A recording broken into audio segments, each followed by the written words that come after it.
माझी पिता पुत्र दोनों दिल्ली में हैं। एक बड़ी डील हुई है और उस डील को लेकर के चर्चाएं अभी चल ही रही है, कयास लगाए जा रहे हैं। लेकिन इन सब के बीच में जीतन राम मांझी का बयान हमने आपको सुनवाया। लेकिन अब संतोष मांझी का बयान सुनिए, जो जीतन राम मांझी के पुत्र हैं और अपनी पार्टी के राष्ट्रीय अध्यक्ष भी हैं। उन्होंने जो बातें कही है वो काफ़ी गौर करने वाली है और ख़ास करके उसका असर 23 तारीख की बैठक पर होने वाला है। इससे पहले आप सुने होंगे, संतोष मांझी ने कहा था कि उन्हें उस बैठक का निमंत्रण नहीं है। इसका सीधा मतलब था कि पहले से ही ये बात तय कर ली गई थी कि जीतन राम मांझी उस बैठक का हिस्सा नहीं होंगे।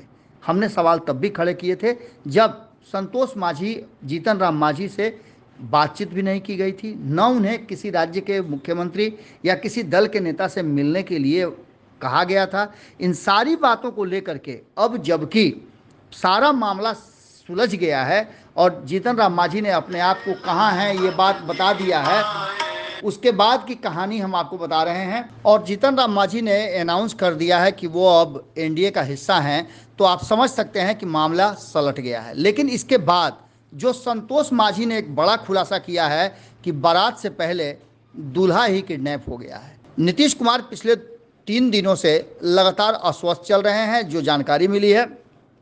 उसके साथ साथ उनसे मिलने लालू प्रसाद भी गए थे और इन सारी बातों का सीधा मतलब यही है कि संतोष मांझी को ये शक शुबा है कि ये बैठक पूरी तरह से असफल होगी। जहां टॉस से प्रधानमंत्री का चुनाव हो, ऐसे गठबंधन और का कोई फायदा नहीं है। इतना ही नहीं, उन्होंने आगे बहुत सारी बातें कही है। उन्होंने जेपी से लेकर के केजरीवाल तक की बात रखी है।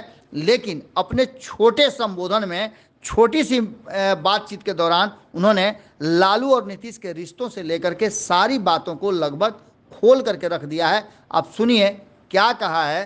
बात करें हिंदुस्तान आवाम मोर्चा के अध्यक्ष संतोष मांझी थी। अपोजिशन पार्टी आज से ही जुटना शुरू हुआ, हालांकि बैठक कल से शुरू हुई। क्या आपको लगता है कि अपोजिशन की यूनिटी ये काम आएगी? आप भी देख लीजिए कि सभी लोगों का अलग अलग डिमांड है इस मीटिंग से पहले, जो 23 तारीख को प्रस्तावित है कल।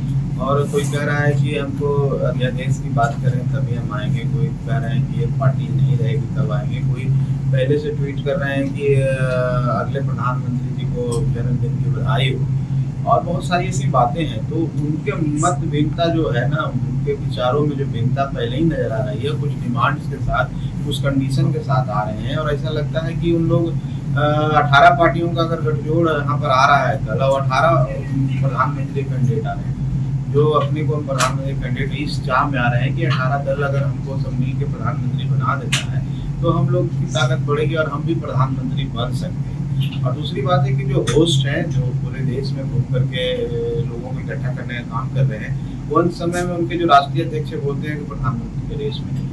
तो ये किस तरह की एकता और किस तरह की बैठक है जो पहले ही सब मैदान छोड़ के भाग रहे हैं और अपने एजेंडों पर आ रहे हैं और एक सौदाबाजी कर रहे हैं। तो इस तरह का हमको नहीं लगता है कि गठजोड़ सफल होगा। और एक व्यक्ति जो एस्टैब्लिश हैं, जो 10 सालों से 9 सालों से देश के प्रधानमंत्री हैं और देश उनके नेतृत्व में आगे बढ़ रहा है, पूरी दुनिया में इस देश को अब जानने लगा है लोग, एक गौरवशाली जो हमारा इतिहास था उसको वापस लाने का काम किया, और भारत की जनता उनके साथ है। और एक दूसरा व्यक्ति का चुनाव टॉस से हो रहा है, लॉटरी लगेगी, किसका लॉटरी लग जाएगा, कौन उनके सामने खड़ा होगा। तो जो व्यक्ति स्थापित है, एक व्यक्ति की तलाश है, समझ लीजिए कितना मजबूत होगा, उसको भी सीखने में जो नया बनेगा उसको लगेगा समय।